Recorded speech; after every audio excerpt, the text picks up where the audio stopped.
மக்களே இங்கே பாருங்கள், நான் திடீர்னு சேலம் அதாவது ரயிலுக்கு போகலான்னு எதிர்பார்த்தேன். ஆனால் என்னென்னா ரயில் கொஞ்சம் ஒரு 1/4 மணி நேரத்துக்கு நான் மிஸ் பண்ணிட்டேன். இப்போ அந்த காட்சியை தான் பாருங்கள், ரயில் போயிட்டுருக்கு. பார்த்தா உங்களுக்கு தெரியும். இப்போது பாருங்கள், ஜஸ்ட்டு ஒரு 10 மினிட்ஸ் இல்லை ஒரு 1/4 மணி நேரம் கழித்து நம்ம முன்னாடி வந்தோன்னா கண்டிப்பாக ரயிலை பிடிச்சிருக்கலாம். அங்கே பாருங்கள், இது இப்போ சேலம் போகும் அந்த வண்டி, அதாவது இப்போ கோயம்புத்தூர் போகிற வண்டி. இது பார்த்தா உங்களுக்கு தெரியும். நம்ம அதை இப்போ பார்த்துட்ருக்கோம்.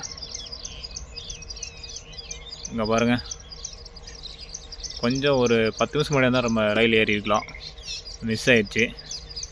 அதெல்லாம் பாருங்கள், இந்த காடெலாம் பாருங்கள், மழைலாம் கொஞ்சம் அப்படியே வறண்டு போயிடுச்சு. முதல்லாம் கொஞ்சம் பசேன்னு இருந்தது, ஆள் ஒல்லாத்தோன்னா கூட கண்டுபிடிக்காத முடிக்கல இருந்தது. இப்போ பாருங்கள்லாம் மழையும் இல்லை, எல்லாம் வறண்டு போயிடுச்சு வேறு. பார்த்தா உங்களுக்கு தெரியும் எப்படி அந்த இதில் பாருங்கள் ரயில் எப்படி போயிட்டுருக்குன்ட்டு. நம்ம கொஞ்சம் முன்னாடி வந்தால் கூட ரயில் போயிருக்கலாம்.